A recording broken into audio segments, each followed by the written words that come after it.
In this chapter that is आपका writing and city life, हम लोग ऑलरेडी मेसोपोटामिया का एक जियोग्राफी पढ़ चुके हैं, यानी कि मेसोपोटामिया कहाँ पर है, then what were the things that were traded. उसको हम अगर अर्बन एरिया कहते हैं, जैसे हम कहते हैं हम अर्बन एरिया में रहते हैं, we are living in Delhi, तो अर्बन एरिया क्यों कहा गया था, व्हाट ऐसी क्या चीजें हमें वहां पे मिली थी जिससे हम उसको रूरल नहीं अर्बन बोलते।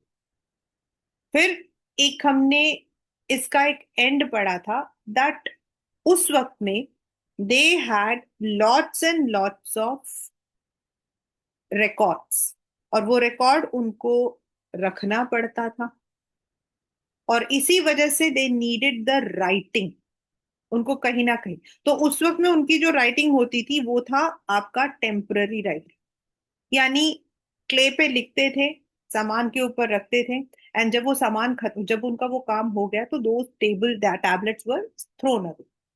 लेकिन इसीलिए शायद हमको बहुत सारे टैबलेट जो है वो मिले थे, छोटे छोटे से।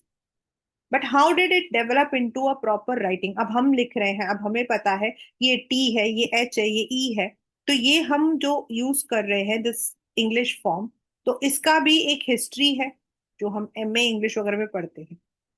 तो व्हाट वाज द मेसोपोटामियन, जैसे हम लोग पढ़ रहे हैं, जैसे फॉर एग्जाम्पल अगर मैं कहती हूँ कि आई एम राइटिंग सिस्टम, तो ये हमारा वाई और ये हमारा ई, इनको हम जो है सी स्टेम, तो इनको हम डिवाइड करते हैं, जिनको हम बोलते हैं सिलेबल। हम इनको बोलते हैं सिलेबल, जहां पर हमारी, जिसको बोलते हैं स्वर, वो खत्म होता है। तो the sound that a cuneiform sign represented was not a single consonant और वॉवल, जैसे हमारे यहाँ तो सिंगल होता है, बट सिलेबल्स, यानी कि together. Thus, the sign that a Mesopotamian scribe had to learn, क्योंकि स्क्राइब कौन होता था, जो लिखता था, उसको हंड्रेड्स ऑफ सिलेबल्स याद करने पड़ते। जैसे हम लोगों को क्या होता है, हम लोगों ने जो वॉवल्स यूज कर रखे, ए ई आई ओ यू, इन्हीं को हम यूज करते हैं, एंड इसी से हम, जैसे हम अगर बोलते हैं कौन, तो हमारा देखो कौन, सॉन, कौन सॉन नेट, तो तीन सिलेबल्स हैं इसके अंदर, ओ, ओ, ए। तो हमें याद करना ओ और ए, लेकिन उनको जो है कौन नहीं लिखा होता था, वो ओ की जगह दो सिलेबल्स होंगे। तो उनको बहुत सारे सिलेबल्स लर्न करने पड़ते थे, and he had to handle a wet tablet, get it written before it dried. So writing was a skilled craft. हम लोगों के लिए आजकल राइटिंग इज, क्योंकि सब कुछ तो हमारे कंप्यूटर पे आ गया है। हम लोग जब छोटे थे तो हम लोगों के लिए होता था, we use to have the writing, जिसके अंदर हम लोगों को अलग अलग तरीके की राइटिंग दिखाई जाती थी, और टीचर यूज टू राइट, और वो ये ऐसे, और वो अगर आप ऐसे करके ऐसे बच्चे लगाते थे ना, तो टीचर को पता लग जाता था। तो we use to have the cursive writing proper, और इसको कैसे मिलाना है, ऊपर से मिलाना है, नीचे से मिलाना, कर्सिव में भी आपके ऐसे भी होते हैं, जैसे से मैं for example, this is also cursive, and this is also cursive. The only thing is ये स्ट्रेट लिखी गई है, और ये आपका जो है कर्व्ड है, तो कर्व्ड कर्सिव राइटिंग होता था। बट हम लोगों को इतने लर्न नहीं करने पड़ते थे, हमें जो हम जो लर्न कर रहे हैं उसे हम कर्सिव में लिखते थे। तो उस वक्त में it was a skilled craft, and it was an enormous intellectual achievement. मतलब उस जमाने में अगर कोई ऐसे काम करता था तो दैट वाज समथिंग, बहुत बड़ा काम होता था। Conveying in visual form the system of sound of a particular language, उस इंसान को इंटरप्रेट करना पड़ता था, जो हम बोलते हैं उसको रिटर्न में लिखना पड़ता था, इसीलिए the scribes were very important. इसमें आपके पेपर के अंदर जो है क्वेश्चन आ सकता है, why were the scribes important, या why writing was a skilled craft, right? तो नेचुरल है कि पहले क्या होता था, ओनली दोस, उनको पढ़ने लिखने की जरूरत नहीं थी, बस वो लर्न करते थे and they use to. But slowly slowly this turned into literacy. Printing culture में आपको याद हो, 10th स्टैंडर्ड में हमने पढ़ा था, इन प्रिंटिंग कल्चर ऑल्सो हमारा सेम था। प्रिंट में पहले लोग जो लिखते थे उसको स्क्राइब्स जो हैं वो लोग सिर्फ कॉपी करते थे, बट लेटर ऑन उसे पढ़ने वाला भी चाहिए था, तो लिटरेसी आपकी बढ़ने लग गई। Very few Mesopotamians could read and write. Not only were the hundreds of signs to learn, but they were complex. If a king could read, he made sure that this was recorded in one of his boastful inscriptions. For the most part, however, writing reflected the mode of speaking. A letter from an official, ये एक सिर्फ एक example है, would have to be read out to the king. So it would say, to my lord, speak. Thus says your servant. I have carried out the work assigned to me. मतलब इस तरीके से words को लिए जाते थे कि वो बढ़ा चढ़ा के, जैसे ये लिखा हुआ देखो, let these versus be held in remembrance and let elders teach them, let the wise one and the scholar discuss them, let the father repeat them to son, let the ears the herdsman be open to them. तो ये आपके poems हैं, लेकिन ये poem किस तरीके से लिखा जाता, यानी कि there was an art, and उसको पढ़ने वाले भी बहुत कम थे। You are not having the schools जैसे आज हमारे पास है, स्कूल्स हैं, कॉलेजेस हैं, ऑनलाइन है, ऑफलाइन है, ऐसा कुछ नहीं होता। इसीलिए एजुकेशन हमेशा एक बहुत बड़ा सिस्टम रहा है, बिकॉज एजुकेशन इमीडिएटली स्टार्ट नहीं हुआ था। ट्रेड स्टार्ट हो गए थे, एग्रीकल्चर स्टार्ट हो गया था, every common man could do agriculture, every common man could go for the business, but every man could not study, इसीलिए हम उनको स्कॉलर्स बोलते थे। Now where were the writings used, ये तो हम ऑलरेडी बता चुके हैं। Writing was used for recording the things, writing was used for the by the kings to give their messages, and later on it was also used for different purposes. The connection between city life, trade, and writing is brought out in long Sumerian epic poem about Enmerkar. ये आपका 1 marker question है. This is a 1 marker question. One of the earliest ruler of Arak. मतलब ये उनके उस poem से आप बता सकते हो कि what was writing about. Uruk was a city par excellence and often known simply as the city. अब अगर आप देखो तो the city means it was great.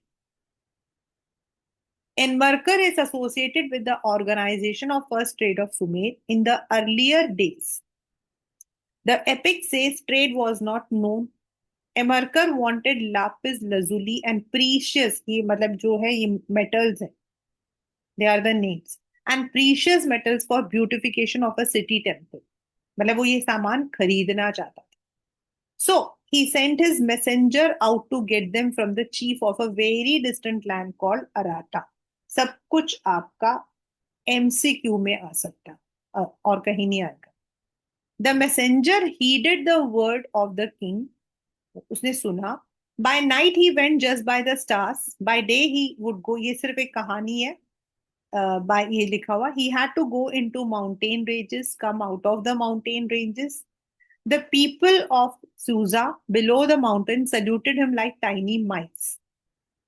5 mountain ranges, 6 mountain ranges, 7 mountain ranges, मतलब वो क्रॉस करता वो बेचारा पहुंच गया। The messenger could not get the chief of Arata to part with lapis lazuli or silver, and he had to make long journey back and forth again and again, carrying threats and promises from the king of Uruk. अब उसका जो राजा था उसको धमकाता था, तुम लेकर मत आना, फिर मैं तुम्हें बताऊंगा। और वो बेचारा हर बार वहां पहुंचता। लेकिन यहां पर वो कहना क्या चाहता है, he wants to say that जो उसके राजा ने कहा था उस बात को वो उस राजा तक नहीं पहुंचा पा रहा था, और वो जो अराटा बता रहा था, वो चीज को वो राजा तक नहीं बता पा रहा था। मतलब there was miscommunication, there was misunderstanding. और इसीलिए जो राइटिंग है, उसने उस प्रॉब्लम को सॉल्व किया। जो राजा बताना चाहता था अराटा को समझ आ गया, अराटा जो कहना चाहता था राजा को समझ आ गया। तो मैसेंजर को समझाने की जरूरत नहीं पड़ी। तो राइटिंग इतना इम्पोर्टेंट था। एक मतलब क्वेश्चन आया हुआ है। Ultimately the messenger grew weary of mouth, मतलब वियरी ऑफ माउथ मतलब वो थक गया। He got all the messages mixed up. Then Enmarker formed a clay tablet in his hand. He wrote the words down. In those days, there had been no writing down of words on clay. फिर उसने जो है उसके हाथ पर clay चिपका कर उसमें लिखा। Given the tablet, the ruler of Arata examined the clay. The spoken words were nails. Nails मतलब they were looked like keel. His face was frowning. He kept looking at the tablet. This should not be taken as literal truth, but it can be inferred that the Mesopotamian understand it was kingship that organized trade and writing. मतलब इस poem से हमें ये समझ आता है कि राजा लोग जो है वो जब बिजनेस करना चाहते थे तो यूज्ड राइटिंग, यानी कि writing was a purpose of trade. Writing was seen as a sign of superiority. It was the means of storing information and sending the messages. तो ये आपके जो है आंसर है। What are the uses of, ये बाकी पूरी कहानी आपको सिर्फ उसमें जो नाम है ना, ये जो नाम, इसे याद रखना है। मतलब वन मार्कर बस।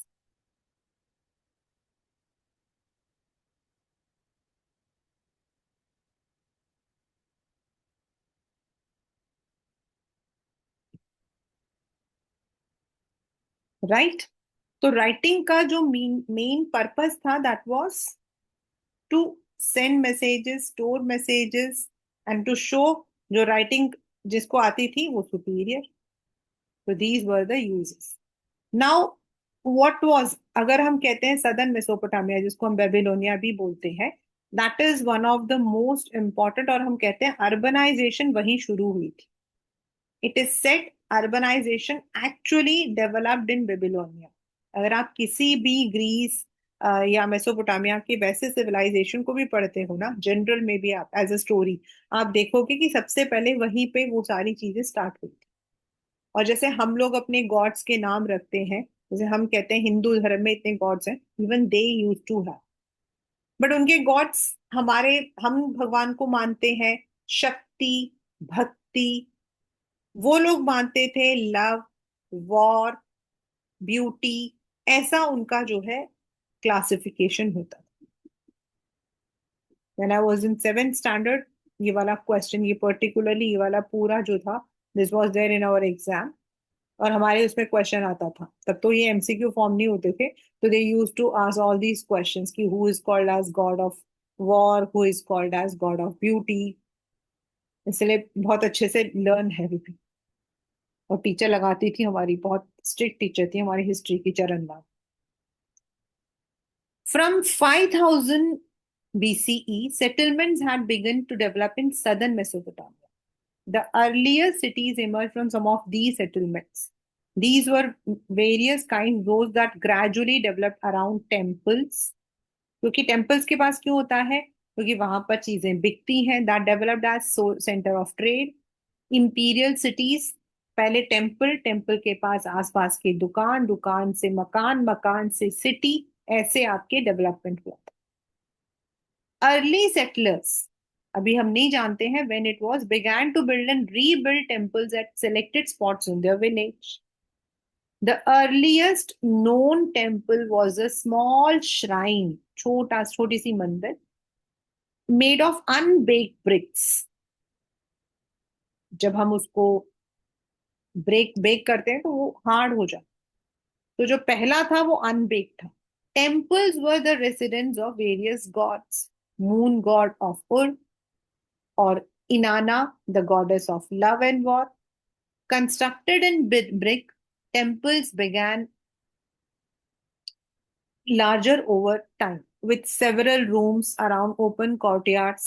मुझे आपका यहाँ तो नहीं पता, मैंने मतलब यहाँ पर भी ठीक है, we also have, but if you go to south, there if you see the temples, आपको आधा दिन लग जाएगा एक टेम्पल देखने में। एक टेम्पल के मीन्स हमारे घर के पास में जो टेम्पल्स होते थे ना, उसमें भी हम लोगों को कम से कम 40 to 45 मिनट्स लग जाता है टू मूव। इतना बड़ा कोर्टयार्ड होता है। मेरे तो बचपन की जितनी भी यादें होती है ना, मैं अगर अपनी नाना नानी नानी के बारे में बात करूं, तो हम लोगों का बचपन का होता था कि we use to go to temple at 4 o'clock। That was एक वो, अब मतलब तब तो हम लोगों को बड़ा मजा आता था। क्यों? क्योंकि हम टेम्पल जाते थे तो पूरा इतना बड़ा टेम्पल होता था, और टेम्पल में जाके पूजा वूजा किया, प्रसाद खाया, उसके बाद वहां मिट्टी में खेलते रहते थे हम। तो टेम्पल्स एट दैट टाइम, अभी तो ये होता है कि टेम्पल्स आर स्मॉल, बट तब टेम्पल्स बहुत बड़े होते थे, as we have seen in Mesopotamia. But some of the early ones were possibly not unlike the ordinary house, for the temple was a house of a god. But temples always had their outer wall, मतलब उनके बड़े बड़े outer wall होते थे, and out at regular interval which no ordinary builder, मतलब temples की जो बनावट होती थी वो normal building से बिल्कुल अलग होती थी। तो यहाँ पर भी आप मतलब you can correlate it with India. The god was the focus of worship. To him or her, people brought grain, curd, fish. आप ये हमें कैसे पता लगा है? क्योंकि उनके फ्लोर से हमें फिश बोन्स मिले हैं। ये पेपर में 1 मार्कर क्वेश्चन रहेगा आपका। This will be a 1 marker question. The God was also the theoretical owner of agricultural feed, fishery, heard of local community.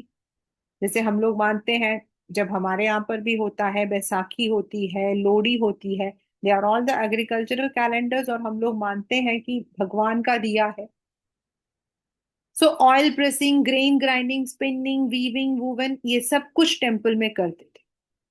Organizers of production at a level above the household, employer of merchant, keeper of written record, distribution, allotment of grain flow, animal, the temple gradually developed its activity.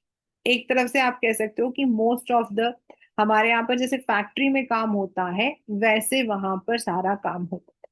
और naturally कि जब इतना सारा काम होता था, तो that developed into urban area in spite of natural fertility। ये एंड में आता आपका कि एग्रीकल्चर में सबसे अच्छी बात होती है कि अगर आपका फर्टाइल लैंड है तो आपका एग्रीकल्चर होता है। But the natural outlet channels of Euphrates would have too much water one year, flood the crop, and sometimes they would change their course altogether। जैसे रिवर यहाँ से स्टार्ट होता है, उनके चैनल्स होते हैं, अगर वो उसमें बाढ़ आ गई तो या तो वो क्रॉप्स को डिस्ट्रॉय कर देते थे, और समटाइम्स जरूरी नहीं ना कि चैनल ऐसे ही चलेगा, चैनल ऐसे चला गया तो यहाँ पर जो मतलब कि आपकी क्रॉप्स हैं उनको पानी नहीं मिलता था। As the archaeological record shows, villages were periodically relocated in Mesopotamian history. There were man-made problems as well. एक प्रॉब्लम तो यही थी, ऐसा सेम ही हम लोगों ने देखा है दिस इन हड़प्पा, लोथल। मैंने आपको बताया था ना, I have we have gone to Lothal, it was in Gujarat. ऐसे वहां पर जो है you can find it, the most organised civilisation जिसको हम बोलते हैं। Those who lived on the upstream stretches of channel could divert so much water into their field that villages downstream were left without water। ये शायद हमारा एक वो है, हिंदी में तो उसको हम जजंत्रम ममंत्रम बोलते हैं, लिलीपुट। तो लिलीपुट के अंदर एक स्टोरी थी ऐसी, जिसमें वो बताते हैं कि जो लोग ऊपर की तरफ रहते थे, मतलब जहां पर चैनल मेन आता था, वो लोग क्या करते थे, सारा पानी खुद यूज कर लेते थे, और जो नीचे की तरफ जो लोग रहते थे उनको पानी नहीं देते। तो इस तरीके की लड़ाइयां मेसोपोटामिया में भी होती थी। So the early Mesopotamian country sites और repeated conflict over land and water. एक प्रॉब्लम क्या थी मेसोपोटामिया के खत्म होने के? फ्लड्स, नेचुरल हैजार्ड्स, और उसके अलावा आपके थी द कॉन्फ्लिक्ट्स अमंग पीपल, लोगों में आपस में मतभेद। एंड जहां पर भी ये चीजें रही हैं वो सिविलाइजेशन एक दिन खत्म ही हुआ। When there was continuous warfare in a region, लड़ाई, those chief who had been successful in war could oblige their followers by distributing the loot and could take prisoners from the defeated group to employ as their guards or servants. ये यहीं से शायद शुरू हुआ था कि जो जीत जाता था वो हारे हुए जो लोग होते थे उनको अपना गुलाम बना लेता था। So they could increase the influence and clout, अपना जो कंट्रोल है वो उसको ज्यादा इंप्रूव करते थे। और जिनके पास इतना होता था धीरे धीरे धीरे उनका पावर बढ़ने लगा। और इससे आप अंदाजा लगा सकते हो इवन इन एनी सिविलाइजेशन कैसे एक राजा पावरफुल रहा होगा। जब उसने दूसरे पर हमला किया, जीत गया, तो उनके जो लोग थे वो भी उनके हो गए, प्लस वहां के जो हारे हुए लोग थे उनको अपना सिपाही अपने आप स्लेव बना लिया। और इस तरीके से उसका पावर धीरे धीरे बढ़ने लगा। Such war leaders, however, would be here today and gone tomorrow, until a time came when such leadership came to increase the well-being of community with the creation of new institution or practices. In time, victorious chief began to offer precious booty to the gods and beautify the community's temple. They would send men to fetch fine stones, metal for benefit of God, जैसे अभी हमने ऊपर पढ़ा था कि वो अपनी शान रखने के लिए मंदिर बनवाते थे और मंदिर बनवा कर उसको ब्यूटिफाई करते थे, उसके लिए लोगों को इधर उधर भेजते थे। सो अगर हम देखते हैं as a poem about Enmerkar shows, this gave the king high status and authority to command the community. और इस तरीके से एक कम्युनिटी के मतलब कि मुखिया से they became king. We can imagine a mutually reinforcing system of development in which leaders encourage the settlement of villages close to themselves to be able to rapidly get an army together. Besides, people would be safe living in close proximity to one another. मतलब कैसे city develop हुआ होगा ये हम imagine कर रहे हैं। जब जिसके पास पावर है वो चाहता था कि लोग उसके पास में रहें, लोग भी चाहते हैं कि वो लोग साथ में रहें जिससे उन पर कोई अटैक ना करें। तो धीरे धीरे जब सब लोग साथ में रहने लग गए टेम्पल के आसपास में, that slowly gave the form of city. At Uruk, one of the earliest temple towns, we find depictions of armed heroes, their victims. Careful archaeology surveys have shown that when Uruk grew to enormous extent of 250 hectares, twice as large as Mohenjo-daro would be in later century, dozens of villages were deserted. This led this there had been a major population shift, मतलब लोग एक जगह से दूसरी जगह पे shift over हो गए। Uruk also came to have a defensive wall. उस एरिया के, जैसे आगरा में कहते हैं कि आगरा जो फोर्ट है जहां एक्चुअल में लोग रहते थे उसके चारों तरफ आपके जो है बड़े बड़े वॉल थे वैसे। And this was occupied about 4200 to 400, मतलब इतना लंबा पीरियड था, अराउंड 400 हेक्टेयर्स, यानी मोहनजोदारो से काफी बड़ा। War captives and local people were put to work for temple or directly for the ruler. This rather had agricultural tax was compulsory. और ये हमें कैसे पता लगता है? When we see the tablets, the records. Those who were put to work were paid rations. पैसा नहीं मिलता था, उनको खाना मिलता। कैसे पता लगा हमें ये? Hundreds of ration lists have been found which give against people's name the quantity of grain, cloth or oil allotted to them. हमें इस रिकॉर्ड से पता लगता है कि काम के बदले उनको जो है ग्रेन, क्लोथ या ऑयल दिया जाए। इससे हमें पता लगता है कि लोग काम करते थे और उसके बदले उनको ग्रेन वगैरह मिलता था। ये आपका इंपॉर्टेंट, जहां जहां इंपॉर्टेंट है मैं मार्क कर रही हूँ। It is estimated one of the temple took 1,500 men working 10 hours a day, 5 years to build. With rulers commanding people to fetch stones or metal or to come make bricks or to lay bricks for a temple or go to distant country to fetch materials, there were also technical advances. Bronze tool came into use for various craft. पहले तो आपके पत्थर थे, clay था. Clay आपका क्या होता है? मिट्टी. वेरस बाद में आपके मेटल्स, ब्रॉन्ज, वो यूज होने लगे. Architect learn to construct brick column. There were no suitable wood to bear the weight of roof of large halls.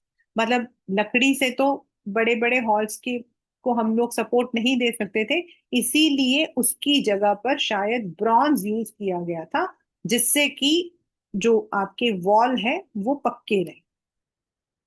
Hundreds of people were put to work at making and baking clay cones that could be pushed into temple wall. Temple में जो सजावट होती है वो. Painted in different color, creating a colorful mosaic. In sculpture, sculpture मतलब the art of making the statues. There were superb achievement not in easily available clay but in imported stones. अगर हम India के अंदर जाएं, southern India के अंदर जाएंगे ना, तो you will find there are temples जिसमें जैसे आपका रॉक टेम्पल है इन दिस आपका चेन्नई में, सिंगल स्टोन पे बना हुआ, पूरा एक ही स्टोन से कार्व्ड है, which is similarly there are many temples there.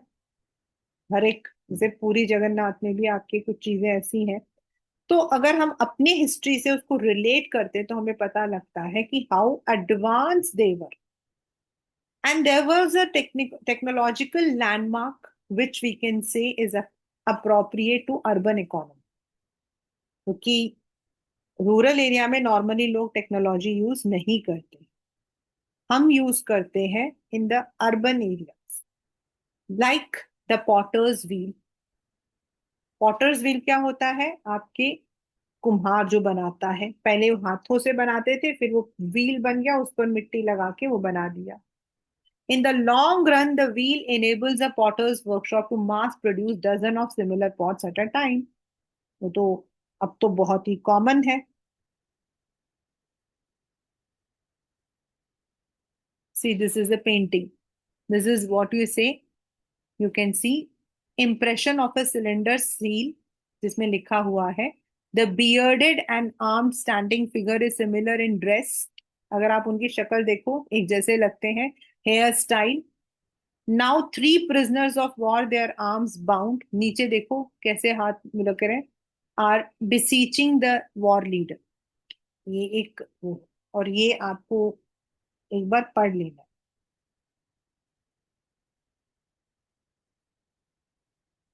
This is seal, जिसको हम बोलते हैं artefact.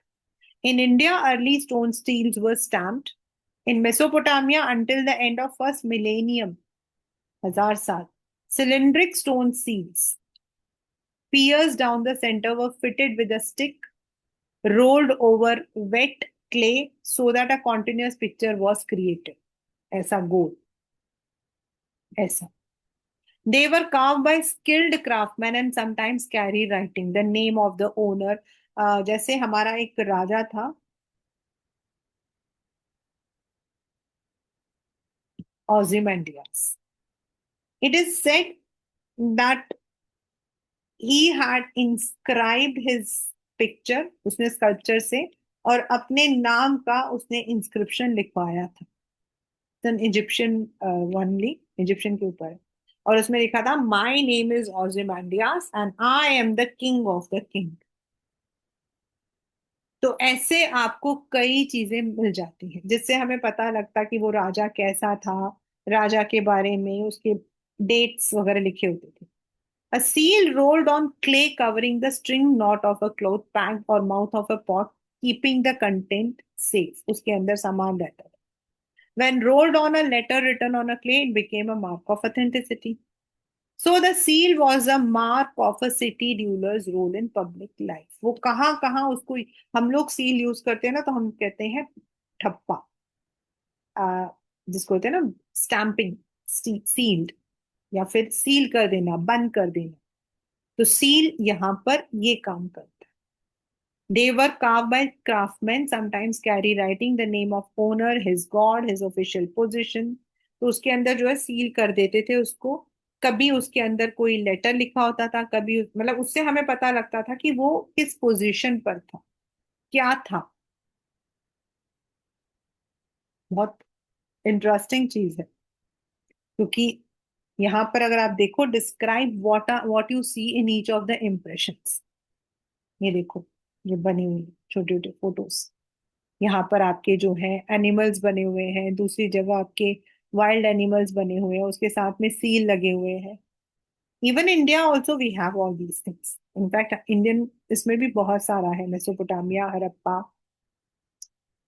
Now let us come, ये तो था सिटी कैसे डेवलप हुआ। सिटी क्यों डेवलप हुआ, सिटी कैसे डेवलप हुआ, सिटी क्यों डेवलप हुआ, अब वहां पे लोग कैसे रहते थे।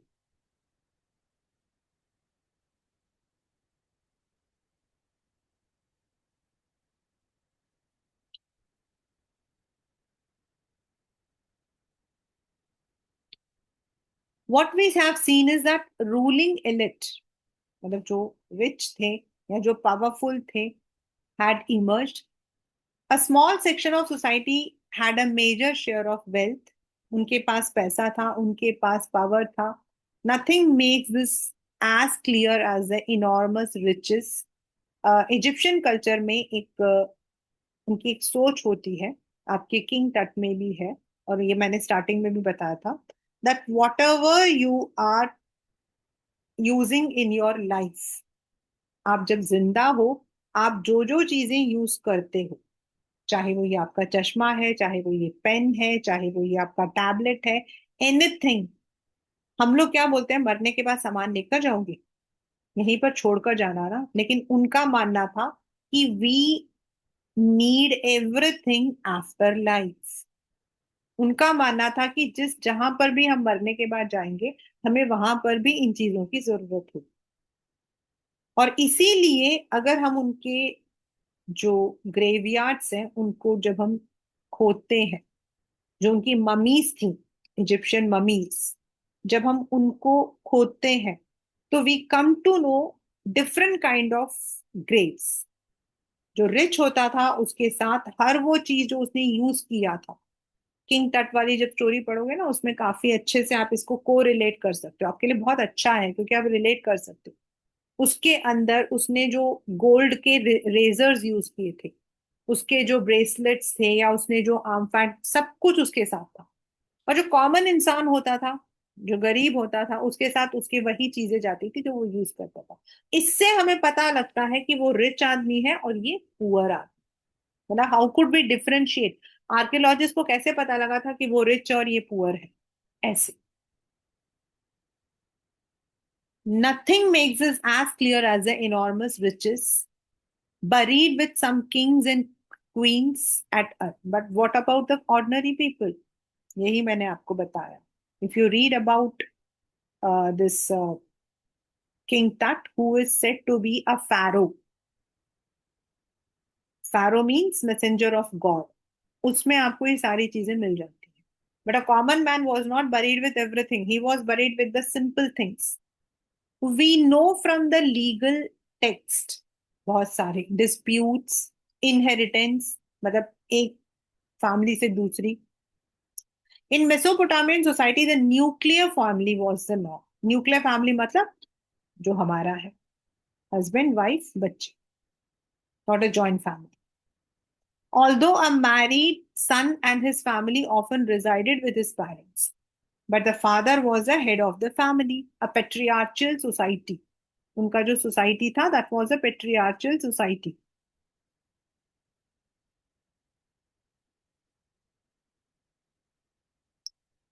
We know a little about procedures for marriage. A declaration was made about the willingness to marry, the bride's parent giving consent to marriage. Then a gift was given by the groom people to the bride people. When the wedding took place, gifts were exchanged, who ate together, made offerings. ये सब कुछ मंदिर में ही होता था। And when her mother-in-law came to fetch her, the bride was given her share of inheritance by her father. यानी उस जमाने में लड़कियों को भी बराबर हिस्सा मिलता था, और हम उसको जो है अपनी भाषा में स्त्री धन बोलते हैं, जिसको बाद में हमने एक गंदा नाम दे दिया था, dowry. The father's house, hearth, field etcetera were inherited by son, और जो बेटियों को देते थे उनका शेयर मिल जाता. बाकी जमीन जायदाद जो बाकी रहती थी वो बेटों के चला. यानी कि they also had a proper procedure of inheritance. The मतलब कि हाउ वी कॉल स्त्री धन, ये सब कुछ होता था. उर was a town whose ordinary houses were systematically excavated in 1930s. यही पीरियड था जब आपका मैक्सिमम जो मतलब कि इजिप्शियन सिविलाइजेशन है उसके बारे में हम लोगों ने काफी खोद खोदी थी. But later on it was added with the sophisticated medical terms also.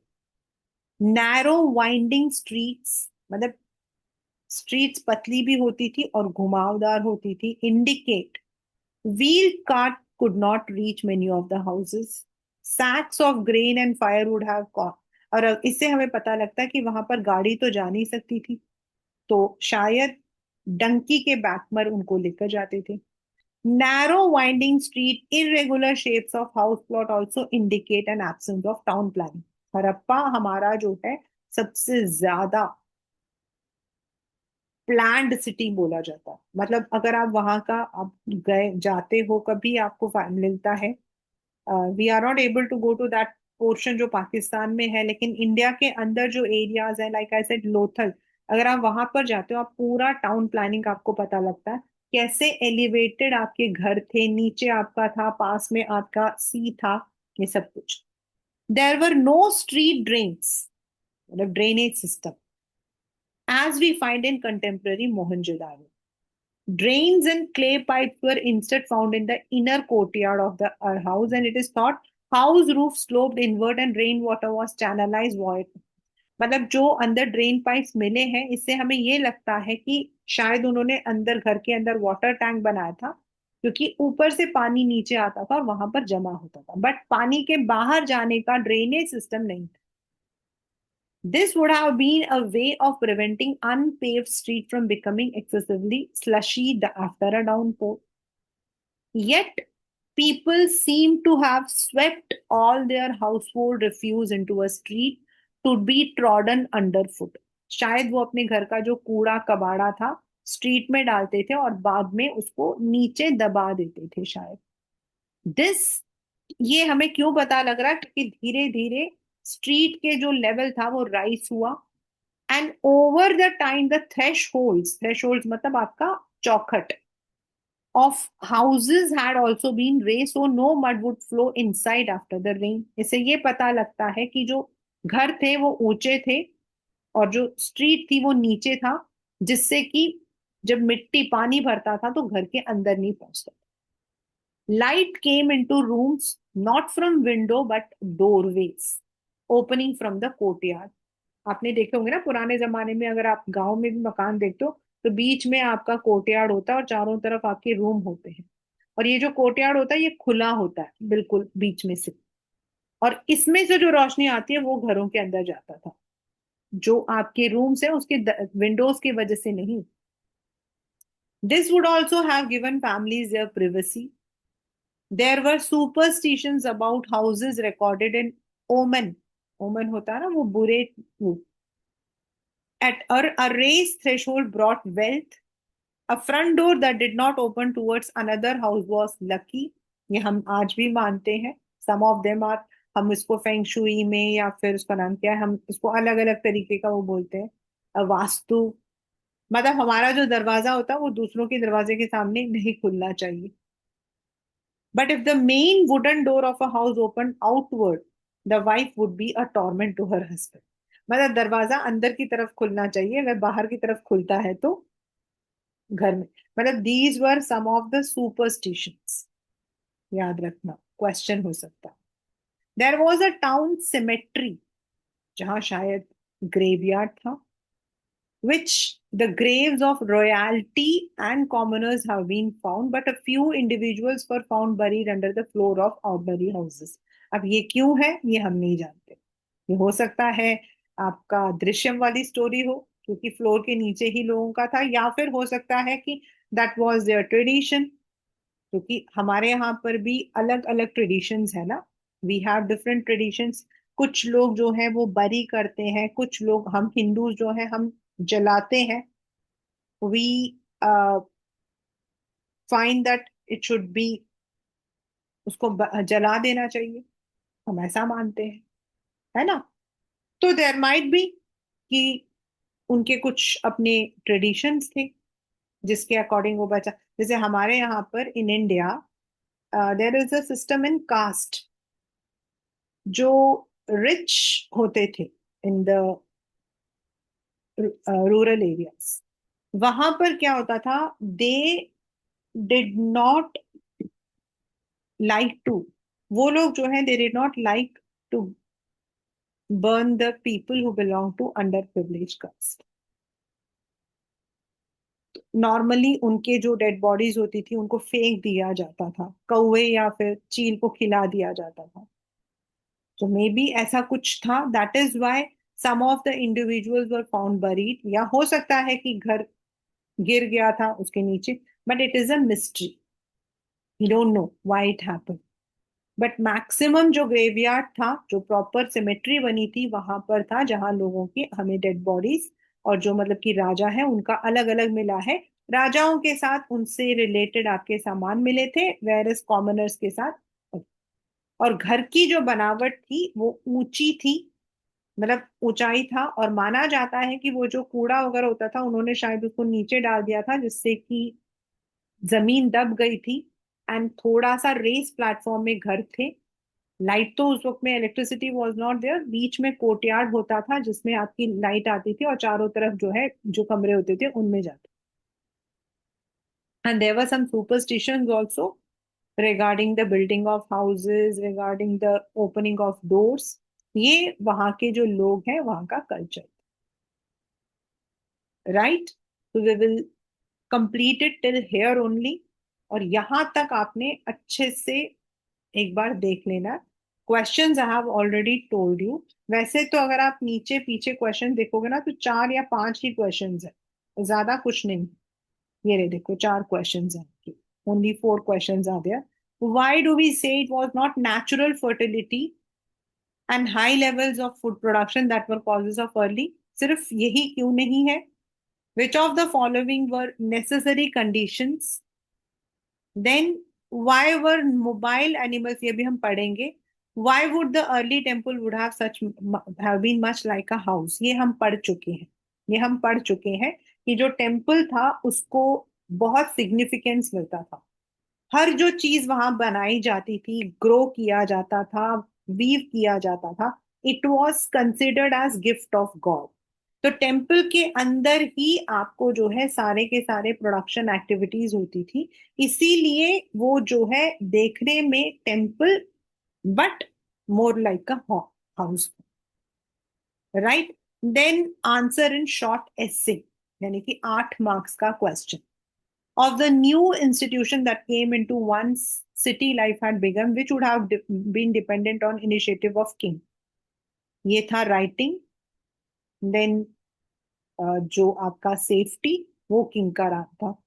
What do ancient stories tell about the civilization of Mesopotamia? ये हम पढ़े।